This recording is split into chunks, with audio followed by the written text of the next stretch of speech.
Hey folks, today I'm going to talk a little bit about my recent trip to the EAPlay and Game Changers event held in LA a week or so ago. I'll say right away to avoid any confusion that there won't be any BF1 gameplay in this particular video, although one of the days of this event did involve a full day of game capture, but I can't post that until the NDA lifts towards the end of the month. This was a trip that was sponsored by EA, I guess, in that they paid for flights, accommodation and much of the food out there, and it has to be said, various little treats along the way, which I certainly didn't expect, and you may have seen some of that on Twitter.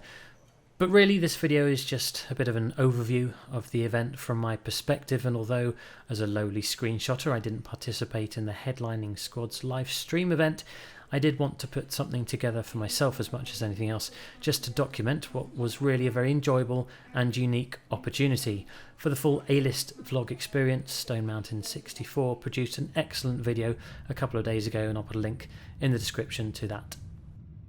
Flying out from Heathrow on the Friday, we landed in LA quite late into the evening, so it was pretty much straight to the hotel and bed that night.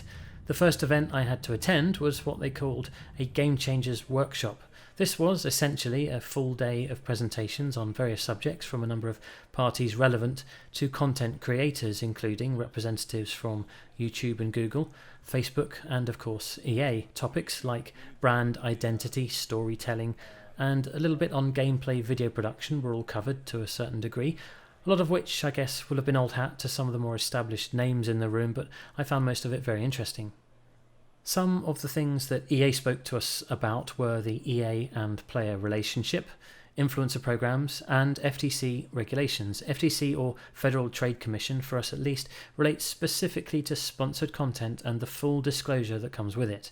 That includes statements about the sponsored nature of a video, for example, including clearly labelled descriptions and essentially the legal requirement to be upfront about any payment or benefit received for producing that content, or in the case of this video, perhaps to be clear about the nature of the trip with regard to travel and accommodation expenses. EA really seemed to be very serious about the whole subject. What's really important to understand, though, is how very different this is from being paid to express a certain opinion, and it's really quite important to mark that differentiation. Some people, it has to be said, don't seem to be able to distinguish one from the other. What was also quite nice about that event was the chance for us to ask questions in short Q&As after each presentation. That evening, we dined on In-N-Out burgers, although I did not finish my fries for they were dry, and then to bed, for the next day was the day of the live stream. The premiere, in fact, of BF1 64 player gameplay. For us, however, and by us I mean the resident screenshot crew, including Burdu and Hatiwati, it was mostly a day of waiting around. Although we weren't participating in the squad's event, we did get a chance to watch from the show floor just behind the players. It was quite amusing to see Snoop Dogg doing what Snoop Dogg does, and Jamie Foxx getting very animated whilst he was playing. It did look to be quite an enjoyable session for the most part. It was also quite fun to see some of the other big names like C-Nanas, Gavin and Bernie from Rooster Teeth, and Gavin also, of course, from the Slow Mo Guys channel, Anderzel, Jesse from Prank vs Prank, Patrick Bach, sneaky picture of him here, he was close enough to touch. I don't know how that got in there, delete. After the stream we got a chance to wander around EAPlay a little bit as well, picked up a nice little personal BF1 dog tag, which was a cool touch. Played a little Titanfall 2, which I really enjoyed, by the way, despite it being on PS4. I'm actually really looking forward to playing that on PC. And that day also featured some Mirror's Edge capture, but there may be more on that later, we'll see. Monday was the big day for most of us, though. Monday was the BF1 capture event, and as I mentioned at the start of the video, none of which I can show you just yet. There is, however, a folder here on my PC with about 90 gigs worth of 1440p ultra settings video footage. They did not skimp on the hardware for that event, it has to be said. A room full of 144Hz monitors greedily soaking up pixels from GTX 1080s that fed them. I can't wait to show you, although Jack did recently release a 4K gameplay video which reveals a little more of the beauty of this game that perhaps hasn't really been displayed yet. That evening we dined once again courtesy of EA at a local Mexican restaurant attended by most of the Game Changer crew, and it's nice to chat to a few new people as well as many I've already got to know quite well, and I can't talk about Monday without sharing my Battlefield friends' pictures, as well as creating such inventive and funny content. What's always really cool to see around these guys is just how well they get on and how funny they are off camera, as it were. Properly nice people. All I remember from just after that picture was taken is talking to Brent, aka Neebs, about helicopter auto-rotation or something, and then walking away thinking, how the hell did that just happen? There was so much other stuff I wanted to ask them, but I'll just blame that on the jet lag.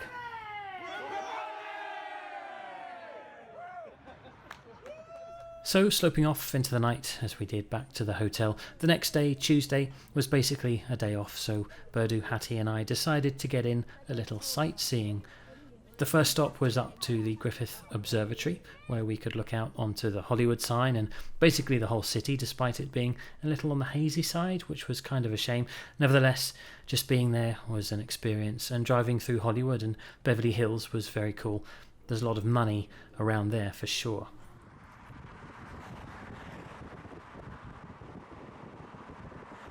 After some lunch, we headed over to the coast to the Santa Monica Pier, and it really was starting to feel like we'd wandered into GTA 5. A little walk along the beach, we finally confronted Westy and Jess, who'd been stalking us all day, and we had just got sick of it, so we gave chase. But unfortunately, they made their escape up the beach on bicycles. After a brief panoramic picture competition, the three of us headed to Taco Bell for some hot taco action.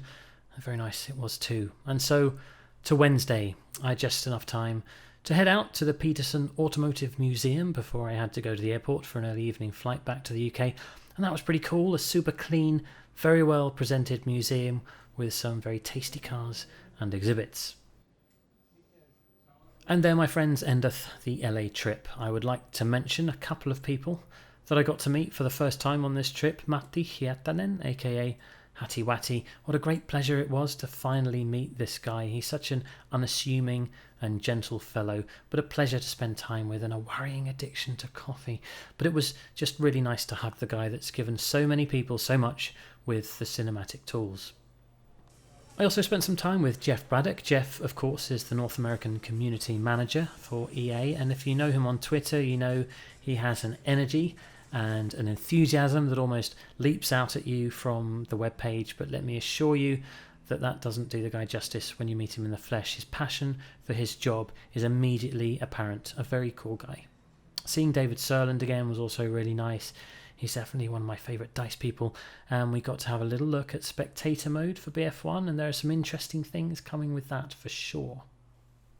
You know, the Battlefield community as a whole is filled with really good people, and I consider myself lucky to be a part of it. Guys, BF1 is coming, and it's going to be a hell of a game. Exciting times, I think. Exciting times indeed.